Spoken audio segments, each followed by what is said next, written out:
Bonsoir. Au sommaire de cette édition, le chef de l'État invité par la communauté Baga de Conakry, professeur Alpha Condé, était à Kaporo ce matin. Les Baga soutiennent les efforts de développement national. 18 candidates au départ, 3 à l'arrivée. La Miss Guinée 2014 est Alimatou Diallo. Elle remporte l'épreuve et succède à Koulako Kaba. Et puis, dans notre rubrique rétrospective, il faut préciser que cette année 2013, au compte des travaux publics, plus de 64 milliards de francs guinéens ont été investis rien que sur les routes nationales. Voilà pour les titres. Madame, monsieur, bonsoir. Cette visite de terrain du président de la République, professeur Alpha Condé, était ce matin à Kaporo dans la commune de Ratoma. Le chef de l'État a répondu à l'invitation de la communauté Baga, une communauté qui exprime son soutien aux actions de développement de la 3e République. Sanassi Keita, Doudou Traoré. C'est la communauté Baga qui se mobilise de nouveau pour témoigner de son soutien au président de la République en vue de la réussite de ses nombreux projets de développement socio-économique engagés dans le pays au compte de la nouvelle année 2014 qui s'annonce. Professeur Alpha Condé est accueilli à Kaporo, dans la commune de Ratoma, au rythme même de la culture Baga. Le porte-parole de cette communauté indique: en tant qu'habitant primaire du littoral guinéen, soucieux de la préservation de l'unité nationale et de la paix, nous disons non et non à toute manifestation de rue et à tout ce qui conduit à déclarer notre bercail ville morte.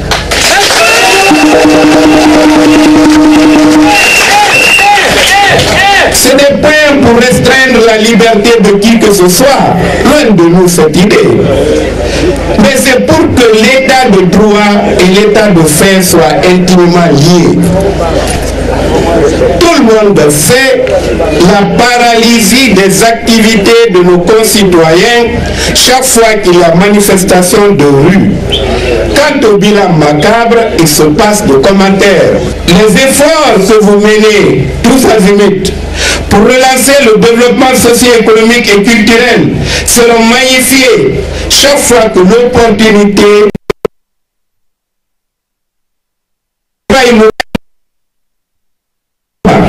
les travaux en cours du barrage hydroélectrique de Kaleta et son extension jusqu'à Foumi, pour que nous nous passions désormais de tout ce qu'il y a comme crise énergétique dans notre beau pays.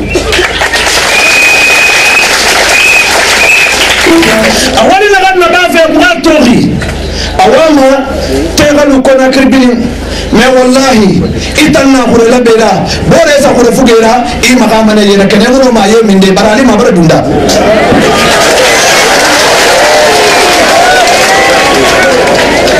wonna professeur be abara nge soto parce que na ngoro badira fe ku dira ndakolo hadia ndakolo anda yatafaka mana adibe mbaba gefan yatafaka mana adibe. À ses citoyens, le président de la République rassure de son engagement à faire de l'année 2014 une année du travail et du développement du pays. 2014, bon terminal. On m'a dit, c'est la Woli Soto. On m'a dit, c'est la Woli Rabade.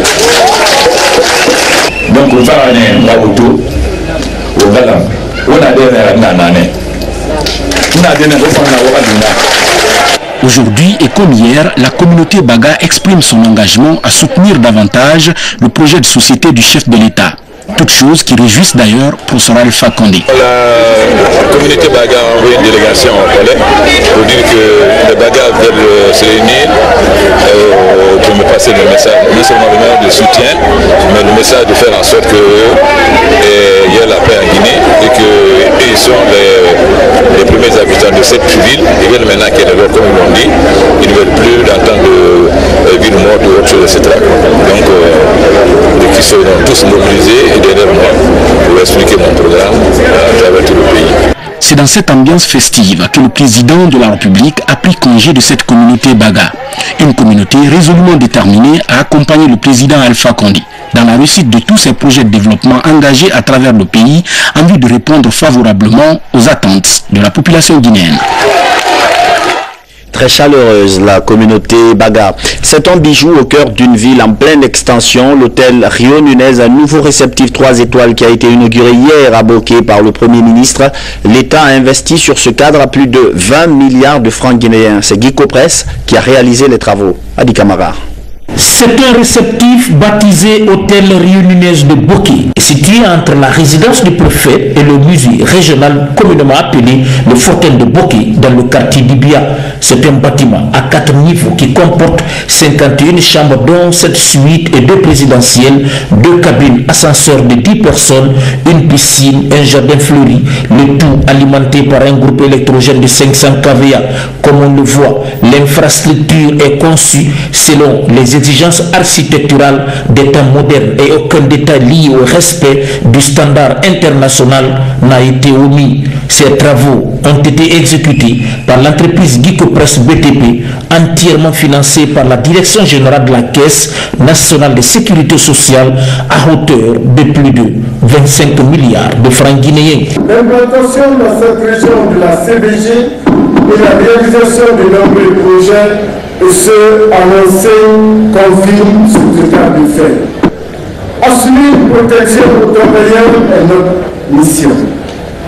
Et notre ambition est de leur offrir des prestations adéquates et des services de qualité.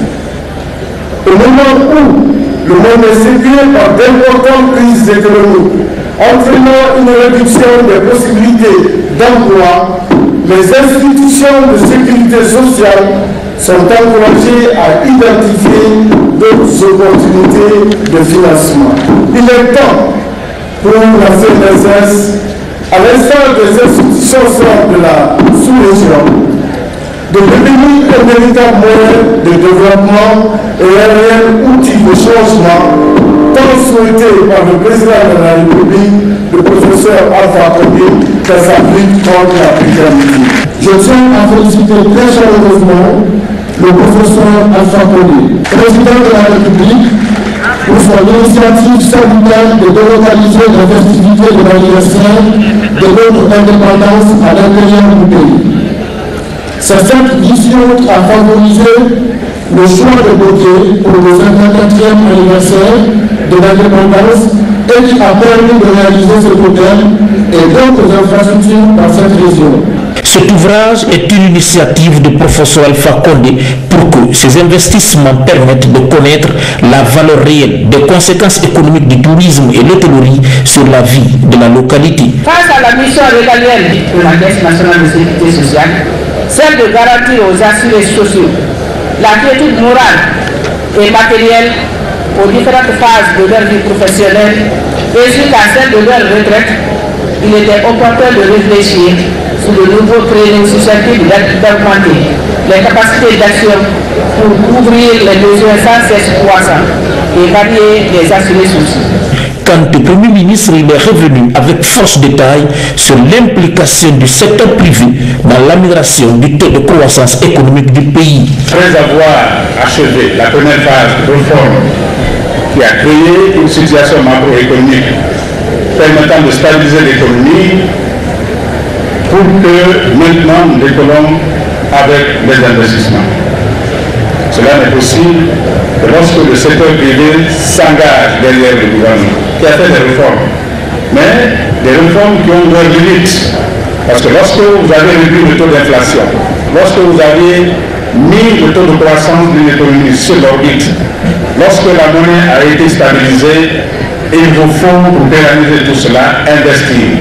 Investir pour créer des revenus, pour créer de l'emploi, pour que ce taux de croissance auto-entretenu puisse dépasser le niveau du taux de croissance démographique. La cérémonie a pris fin par la visite des différents compartiments de ce réceptif hôtelier réalisé à Boké par la Direction générale de la Caisse nationale de sécurité sociale, devenue aujourd'hui un véritable outil de développement. Comment renflouer le budget national à travers des recettes provenant des produits halieutiques? La question est en débat au sein d'un projet qui couvre 6 pays de la sous-région dont la Guinée. Rendre le secteur rentable, oui, mais il faut d'abord lui octroyer quelques subventions, notamment en matériel de pêche et formation des acteurs. Mohamed Sankon. La pêche artisanale à Kamsar, c'est certainement la principale activité ici après les mines. Mais la profession est confrontée à beaucoup de difficultés, même si les produits capturés à Kamsar approvisionnent les marchés locaux et ceux de la sous-région. Koukoudé dans la préfecture de Bofa est confronté au même problème de manque d'intrants et d'intervention des gros bateaux évoluant dans les espaces réservés aux petites pirogues.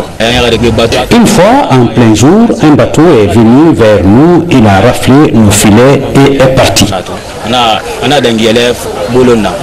14 000 tonnes de poissons sont capturées en 2012 à Kamsar. Cette production pourrait être revue à la hausse si certaines dispositions sont prises en faveur des pêcheurs, des fumeuses de poissons et la production de la glace qui passe de 6 tonnes en 2008 à moins de 2 tonnes en 2013. Le manque de frigo et l'insuffisance de fumoirs sont un véritable problème chez nous ici. Des difficultés auxquelles les autorités veulent y faire face. Cela en inscrivant le pays dans le projet gouvernance, politique de gestion des ressources marines et réduction de la pauvreté. Le projet vise à accroître la contribution des ressources halieutiques à la sécurité alimentaire des communautés côtières. Une trentaine d'activités sont prévues pour appuyer la profession. Il faut donner à ces produits de meilleures qualités. Comment conserver cette qualité? C'est pourquoi on met des caisses isothermiques à leur disposition pour que les prix soient conservés longtemps et dans des normes hygiéniques internationales. Le projet compte dans les jours à venir offrir des bâches pour éviter de poser le poisson à même le sol et donner la formation aux acteurs de la pêche en technique d'hygiène. Le tout dans l'optique de rendre compétitifs les produits made in Guinée au plan national et international. La journée médicale cubaine, c'était vendredi. Le diplomate de Cuba à Conakry s'est entretenu avec le ministre guinéen de la coopération. Une occasion pour passer en revue les acquis de la bonne amitié entre les deux pays, surtout dans le secteur de la santé. Explication, Kianos Mandiallo. La République de Cuba est l'une des premières à nouer une relation diplomatique avec la Guinée. La journée médicale cubaine en Guinée est l'occasion de passer en revue l'appui des médecins de la Grande Île dans les centres hospitaliers du pays. Au nombre de 15, ils forment la brigade médicale cubaine en Guinée. Cette année, elle a sauvé 879 vies contre 786 en 2012 et réalisé plus de 2000 interventions chirurgicales. Tous sont des médecins dépêchés par le gouvernement cubain dans le cadre de la coopération avec la Guinée. Dans les jours à venir, une équipe cubaine qui va se rendre à Conakry ici pour discuter en détail les voies et moyens devant nous permettre d'améliorer et de renforcer nos relations de coopération avec le Cuba. Et il faut surtout noter, en particulier dans le domaine de la santé, le Cuba aujourd'hui est distingué dans le monde comme un pays de référence par rapport à la formation médicale. L'idée d'une brigade médicale cubaine en Guinée est née en 2004 lors de la commission mixte de coopération Guinée-Cuba. Une année après, les premiers médecins cubains sont déployés dans certains hôpitaux guinéens. Aujourd'hui, l'implication de ces médecins dans la formation de leurs homologues guinéens est envisagée pour renforcer cette coopération. Qu'il y a deux lignes principales de la coopération, c'est la coopération dans le domaine de la santé, surtout avec la présence de ces brigades. En même temps, on a le programme de bourse. Il y a des étudiants guinéens qui font ces études universitaires dans les centres universitaires de Cuba. C'est quelque chose de très important dans le cadre de la coopération entre nos deux pays. Mais maintenant, il y a aussi la possibilité de travailler avec d'autres modalités de coopération qui peuvent être d'intérêt et de bénéfices pour les deux parties. Plusieurs médecins guinéens sont titulaires de diplômes délivrés dans les universités cubaines spécialisées, ce qui fait dire aux deux parties que ce n'est qu'une relance. Guinée-Cuba, une histoire d'amour depuis les premières heures de l'indépendance nationale. Les opérations d'assainissement engagées à Conakry récemment, le Matad veut prouver que ce n'est pas un fait de paille. Le ministre de l'administration du territoire et de la décentralisation, mais aussi celui de la sécurité ont rencontré les élus locaux. Outre l'assainissement, il était aussi question de la relance de la police communale. Le point avec Mohamed Lamine Camara. La ville de Conakry retrouve peu à peu sa propriété. Les artères publiques sont aujourd'hui débarrassées de leurs immondices et autres occupants. Si ces opérations étaient engagées pour la tenue de l'OCI, la poursuite de ces actions est une nécessité. C'est dans cette perspective que les ministres en charge de la décentralisation et de la sécurité s'entretiennent avec les collectivités locales de Conakry. Et nous demandons simplement la collaboration de toute la population de Conakry et des sociétés pour nous aider à continuer à maintenir cette propriété de Conakry. Dans les prochains jours, la police communale va renaître avec des compétences issues des collectivités locales. Chaque quartier aura la responsabilité de choisir les meilleurs de ses enfants qui, à leurs yeux, peuvent avoir la capacité de renforcer leur sécurité. Donc le choix revient aux communes. Nous serons là simplement pour nous assurer sur leur moralité et éventuellement leur donner la formation. Les autorités locales promettent d'accompagner le gouvernement pour la réussite de ce projet. L'installation de la police communale de 5 communes de la ville de Conakry, c'est une action qui consiste aujourd'hui que la population a besoin. La population a besoin de l'installation maintenant de cette police parce qu'elle va s'occuper d'abord remonter des informations, des renseignements à temps. Puisqu'il s'agit d'une police municipale responsable au service des populations à la base, le recrutement des agents s'avère rigoureux et strict afin qu'ils assurent correctement la salubrité, la sûreté et la sécurité dans les communes. Un acte de pillage hier à Dabompa au domicile d'un repris de justice arrêté par la police. Mohamed Tal a même été présenté aux médias et il faut dire que le pillage à son domicile est l'effet domino de cette médiatisation. C'est une grande famille qui a fait les frais de la colère des citoyens de Dabompa, tous fâchés et qui estiment avoir été bernés par un homme qui faisait le sage dans le quartier. Abdul Karim Kamara. C'est l'image de cet homme qui a provoqué la colère des habitants du quartier d'Abompa, secteur Pamparouré. Mohamed Tal loge ici au bord de la mer dans cette maison qui l'appartiendrait. À travers des investigations, il nous dit déjà qu'il travaille à la filature. Et donc, il paraît, bon, l'autre fois, ils ont fait un deal, ils ont arnaqué un monsieur et une somme de 2 milliards. Pour la première fois. Quand ils ont fait le deal là, ils sont descendus ici, ils ont partagé de l'argent. Donc, c'est par après maintenant, on a su maintenant qu'ils ne travaillent pas à la filature, que c'est un arnaqueur, c'est un voleur. Cette famille loge également dans la maison de Mohamed Tal depuis 1 an. Elle en a fait aussi les frais lors du pillage. Quand les jeunes sont venus, je leur ai dit, moi je suis locataire ici. Ils m'ont répondu que ce n'est pas leur problème, parce que j'ai logé chez un bandit.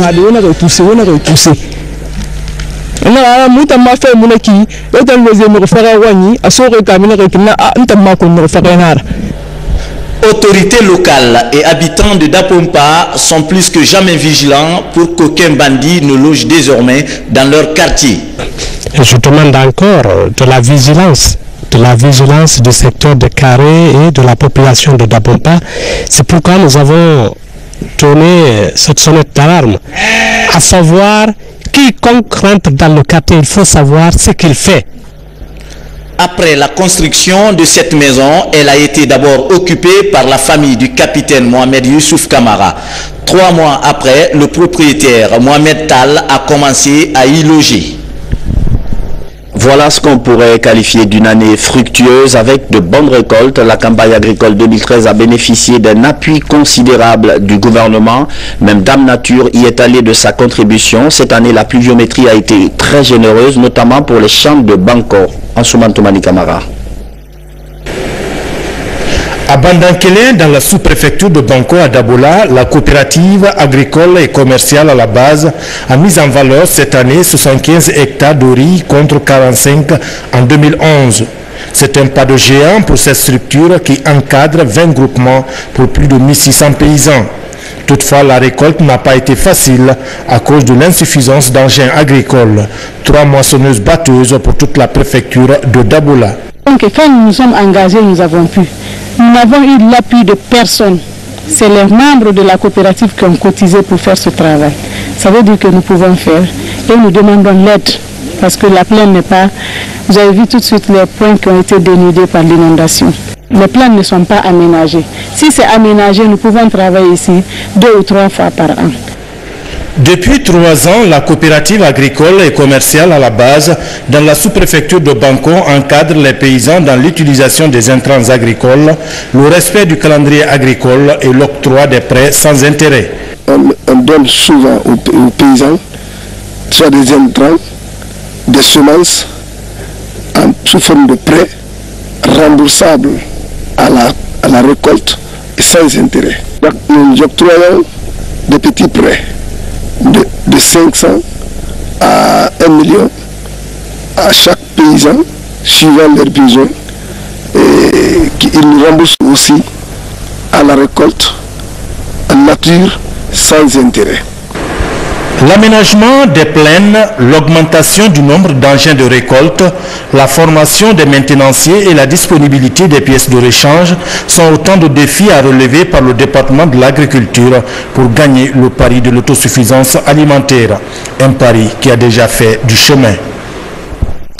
L'enfant que vous verrez en image tout à l'heure à 3 ans, on l'appelle Mamadou Saliou Bari. Il souffre d'une maladie neuro-ophtalmologique. Ses parents ont bénéficié d'une aide financière de Guinée vivante en Angola, mais pas suffisante pour couvrir tous les frais de traitement. SOS, Makale Souma.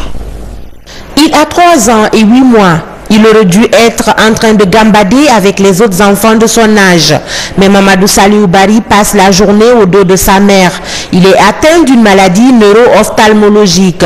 Et faute de moyens, les parents sont sans solution face au mal qui ronge leur enfant.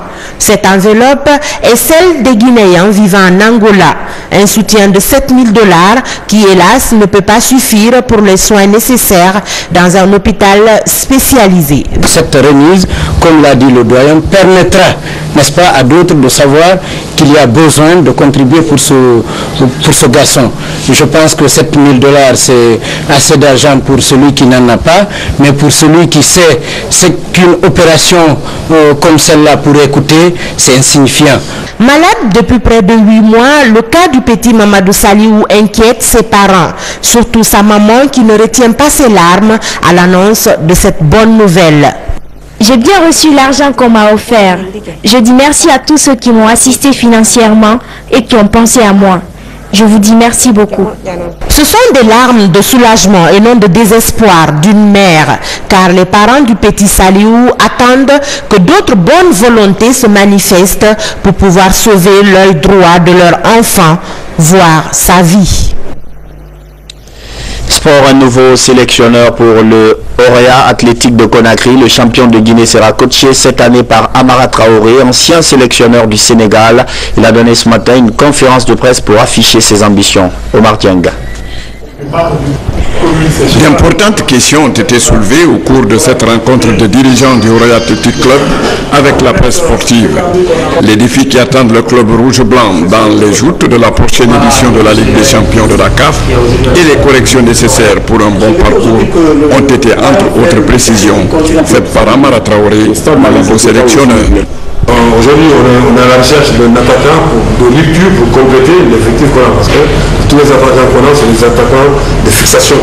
Donc, que ce soit Kossi Blaise, que ce soit Barak, que ce soit aujourd'hui Bengalia, mais on a un jeune très aigué qui est entre les deux. Donc, mais ça, je demande au club de ne pas se presser, on va chercher l'oiseau. Les journalistes ont ensuite abordé les démarches pour faire venir de nouveaux joueurs de l'extérieur.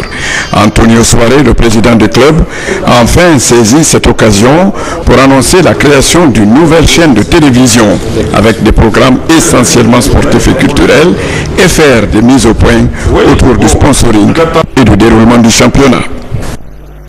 Alors, le Auréa est-il privilégié dans le calendrier du championnat 2013-2014? C'est le reproche, en tout cas, que beaucoup font à la Fegifoot. Pourtant, l'article 13 du règlement du football en Guinée précise qu'un match peut être avancé ou reporté, nous dit-on. Des aménagements dans le calendrier sont donc possibles. Les précisions de Antonio Soare, président du Auréa Athletic Club. Voilà les règles de l'international bord. Deuxièmement, ils ne connaissent pas les lois de la FIFA et de la CAF. 2. Troisièmement, je crois qu'ils ne connaissent pas le règlement intérieur de leur pays, le règlement intérieur de la Fédération guinéenne de football. Le report d'un match et l'avancée des matchs font partie des lois de football. Ça fait partie des règles de la compétition. Je crois que c'est l'article 13 de la Fédération de règlement intérieur, vous pouvez le consulter, qui le dit. Orléans a arrêté sa compétition après le 20 octobre. Et le championnat s'est arrêté ici au mois d'août. Donc, nous avons mis les moyens de recrutement et consorts sur les règles internationales. D'abord, les joueurs ont droit à 1 mois de vacances. Et vous avez 1 mois de reprise et de préparation, ce qui fait 2 mois.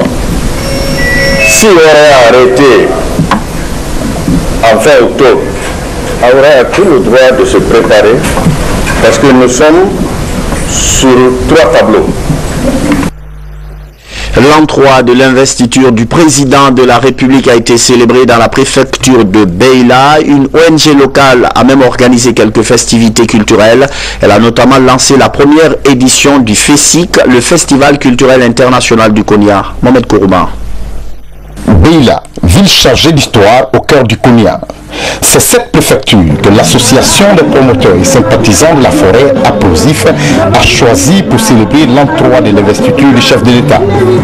Ils étaient des milliers à exprimer leur soutien aux actions de développement du gouvernement annoncées en région forestière et particulièrement à Beila. Il y a une sorte de pacte aujourd'hui entre le gouvernement et particulièrement le président de la République et Beila. Et Beila tenait à démontrer une fois encore sa disponibilité à accompagner les efforts du gouvernement dans le cadre du développement de notre pays. Cette retrouvaille qui a regroupé plusieurs troupes du folklore Konya fut l'occasion pour Apposif de lancer la première édition du Festival culturel international du Konya, FESIC, une manière de faire renaître le riche patrimoine culturel de la région. On a fait une programmation qui débutait par la célébration de la victoire du RPG Arc-en-Ciel aux élections législatives.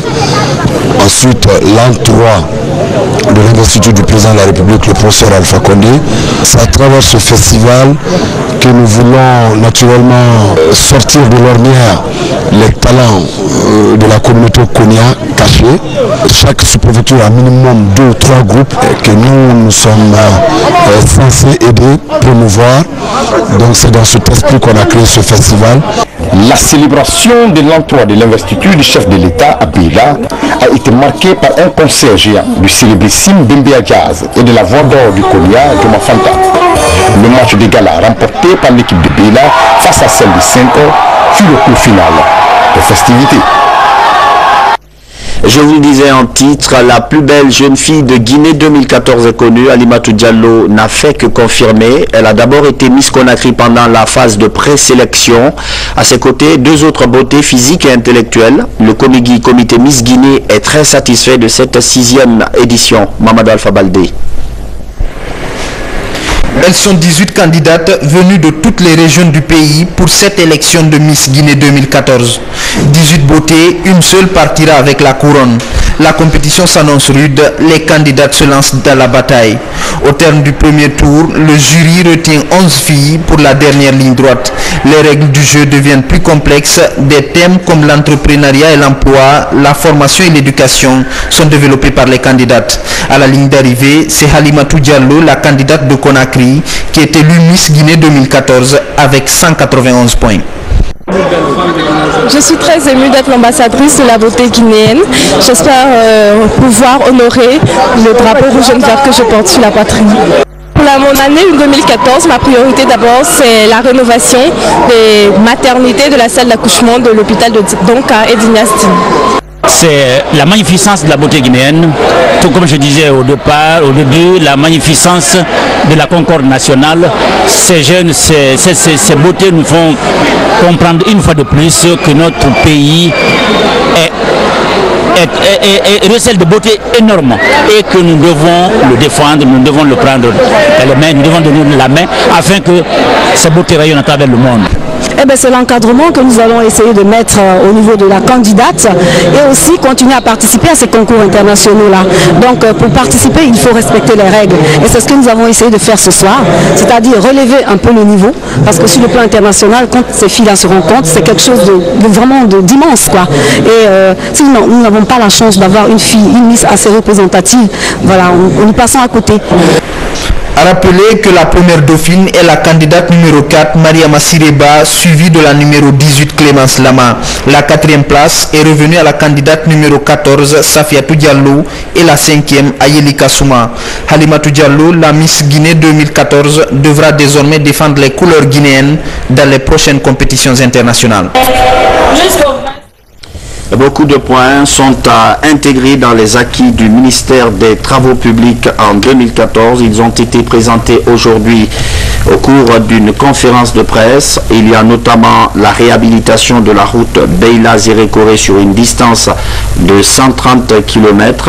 L'axe Kindia-Télimélé-Gawal également, une distance donc de 280 km, mais aussi la construction de l'autoroute à péage Conakry-Mamon.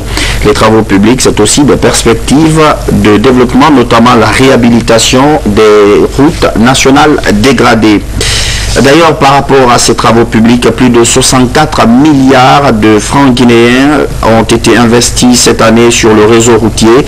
En 2013, beaucoup d'efforts ont été fournis pour la réhabilitation des routes nationales, je vous le disais tout à l'heure. Le département des travaux publics a fini l'année sur quelques chantiers qui sont à poursuivre en 2014. Rétrospective, Fatoumata Samora.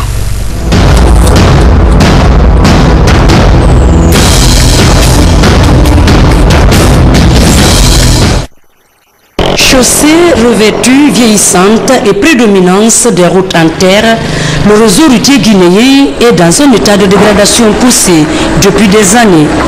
En vue de faciliter la mobilité des personnes et de leurs biens, des travaux de construction et de réhabilitation des routes sont en cours d'exécution à Conakry et à l'intérieur du pays. Des travaux entièrement financés par le budget national de développement et le fonds d'entretien routier. Pour faciliter la fluidité de la circulation à Conakry, la bretelle Anta-Sophonia et la transversale T5 Sud sont réalisées. Les transversales T5 Nord et T6 sont en train d'être bitumées. Un pont en béton armé est construit sur la voie ferrée, du coup plusieurs quartiers sont désenclavés. La construction et le bitumage de 27 km de la voirie urbaine de Conakry est lancée. L'enveloppe financière dégagée avoisine les 280 milliards de francs guinéens. À ce jour, plusieurs quartiers de Conakry sont bitumés. L'aménagement en 2 fois 2 voies de la route d'Apompa PK36 a commencé. Actuellement, la libération des emprises et le déplacement des réseaux souterrains sont entamés. Le projet est estimé à près de 415 milliards de nos francs. La construction du tronçon PK36 Koya a démarré. Elle consiste à retracer sur près de 18 km cette route coloniale. Élargir la chaussée depuis le barrage de Sanoya jusqu'au pont Kaka à l'entrée de Koya. Construire 30 dallos et 3 ponts. Les travaux à réaliser sur 24 mois. Dans l'arrière-pays, la voirie urbaine de Bofa se construit progressivement. Avec un taux d'exécution estimé à 60%, l'entreprise chargée des travaux compte les achever en décembre 2014. Le projet de bitumage et d'assainissement de 52 km de voirie dans 8 villes de la route Guinée avance. Son exécution est estimée à 70%. La route Kankansana est réalisée à 40%. Une route nationale longue de 32 km sera livrée en décembre 2014. Pour la seule année 2013, l'entretien des routes nationales a coûté plus de 64 milliards de francs guinéens. Pour des travaux d'entretien mécanisé et de réhabilitation d'ouvrages de franchissement, les pistes rurales ont absorbé près de 25 milliards de francs guinéens. La construction et l'entretien des pistes préfectorales communautaires ont coûté plus de 12 milliards de francs guinéens. En dépit de ces travaux de construction, de réhabilitation et d'entretien des routes qui ont coûté des sommes faramineuses à l'État, le réseau routier guinéen reste fortement dégradé. Une dégradation qui affecte dangereusement la mobilité des personnes et de leurs biens. Le constat des spécialistes est sans équivoque. La presque totalité des routes et ouvrages de franchissement du pays ont dépassé le seuil acceptable de l'entretien. Pour doter la Guinée d'un réseau routier fiable, il est imminent d'engager de gros investissements dans le secteur.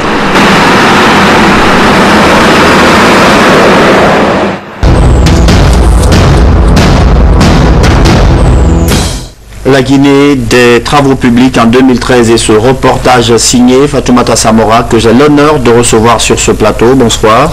Bonsoir Fatoumata. Bonsoir. Alors on a suivi ce reportage, il y a eu beaucoup de projets qui ont été lancés en 2013, certains sont achevés, d'autres en cours de réalisation encore. En clair, il faut dire qu'il y a eu un gros investissement cette année 2013 pour des résultats qui sont tangibles mais qui sont à poursuivre. Oui, bonsoir Alia, vous l'avez dit. Comme le démontre le reportage qu'on vient de suivre, il y a eu beaucoup de travaux, notamment quand on prend par exemple le cas de Conakry, il y a plusieurs chantiers qui sont ouverts à la fois. Quand on prend par exemple la construction de 27 km dans la voie urbaine de Conakry, qui se poursuit sans difficulté majeure. Exactement. À côté de ça aussi, il y a le chantier d'Apompa PK36, excusez-moi un peu, j'ai ma voix qui est un peu prise, mais je pense que ça va aller. Donc il y a tous ces chantiers et à côté de cela, il y a le chantier, surtout franchement le chantier phare aujourd'hui à Conakry, et il faut le dire, c'est le chantier de construction donc du PK36 à Koya. Alia, je vous dis tout de suite que c'est des gros mots qui sont réunis. Vous savez, cette route, c'est depuis le tracé colonial, donc ce projet se fixe pour objectif de retracer cette route coloniale sur près de 18 km et de corriger, si vous voulez, tout ce qu'il y a comme ces lignes un peu, comment on appelle, mal faites. Mal faites, voilà, parce qu'il y a vraiment des virages inutiles et ce projet donc va les corriger pour, si vous voulez, un peu mettre la route sur une ligne droite. Oui. À ce jour, les études de faisabilité sont réalisées et le chantier est en train d'être, et le chantier s'installe progressivement. Alors ce n'est pas tout. Il faut dire que l'année 2013 quand même a connu des travaux aussi à l'intérieur du pays. Par exemple, n'oubliez pas que qui parle de réseau routier guinéen, il y a les routes nationales, il y a les routes préfectorales et il y a les pistes rurales. Oui. Donc, tout le réseau dans son ensemble quand même a été un peu, si tu veux, un peu repris. Et ça, je te dis, comme le montre le reportage, pour la seule année 2013, il y a eu 64 milliards de francs guinéens qui ont été mobilisés. Précision importante liée par le budget national de développement. Donc tous ces chantiers qu'on vient de suivre, leur exécution a été rendue possible grâce au budget national de développement. En tout cas, en gros, on l'a vu dans le reportage, beaucoup d'investissements ont été faits là-dessus, et des investissements tirés de l'État lui-même, mais le département des travaux publics peut-être a travaillé, mais n'a pas travaillé non plus sans beaucoup de difficultés. Il y a des difficultés qui sont naturellement inhérentes à la nature des choses. Exactement, Alia. Ça, je vous dis que c'est un département qui est confronté à beaucoup de difficultés, comme d'autres départements d'ailleurs. La première difficulté, c'est la mobilisation du financement. Qui parle de construction routière parle forcément de sommes mais faramineuses. Des sommes colossales. Des sommes colossales. Donc le département est confronté à cela. Et particulièrement cette année 2013, il faut le dire, le département n'a pas eu de financement extérieur. Comme je l'ai dit tout à l'heure, tout le financement est venu du budget national de développement. Exactement. Et Dieu seul sait que ce seul budget national de développement ne peut pas aujourd'hui construire ou reconstruire le réseau routier guinéen. Il faut vraiment de l'investissement venant de l'extérieur. Et ça, moi je dis qu'au ministère d'État aux travaux publics, on se frotte déjà les mains parce que vu que toutes les institutions républicaines sont en train d'être installées, notamment la mise en place prochaine de l'Assemblée nationale, ce qui augure de lendemain meilleur. Donc le département s'attend vraiment au décaissement du 10e FED, le Fonds européen de développement. Donc ce fonds aussi, c'est vrai qu'il est attendu, mais ce fonds, on a appris que ça ne fera pas grand-chose, mais déjà, c'est un appui extérieur qui vient donc s'ajouter aux efforts du gouvernement à travers le budget national de développement. En tout cas, l'État Conakry a changé d'aspect, de visage. C'est vrai qu'il y a des chantiers qui restent encore à faire pour 2014. Oui, pour 2014, je fais une indiscrétion à l'IA, si vous le permettez, bien sûr. Pour 2014, donc, il y a beaucoup de projets qui sont en train de germer dans les couloirs du ministère d'État aux travaux publics. Par exemple, c'est la construction des échangeurs sur les différents carrefours, notamment le carrefour de Chovanko 5, de Koza, de Bambeto et d'Andalai. Bambeto, tout près de nous ici, on a vu déjà que les études de faisabilité sont entamées.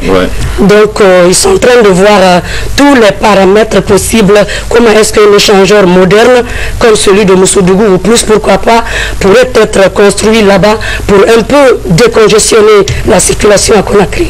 Merci beaucoup Fatoumata Samoa. Je rappelle que c'est la double détentrice du prix Papa Salès Camara du meilleur reportage. Merci pour toutes ces précisions. Madame, Messieurs, c'est la fin de cette édition d'information. Merci de votre fidélité à la télévision nationale. Bonsoir.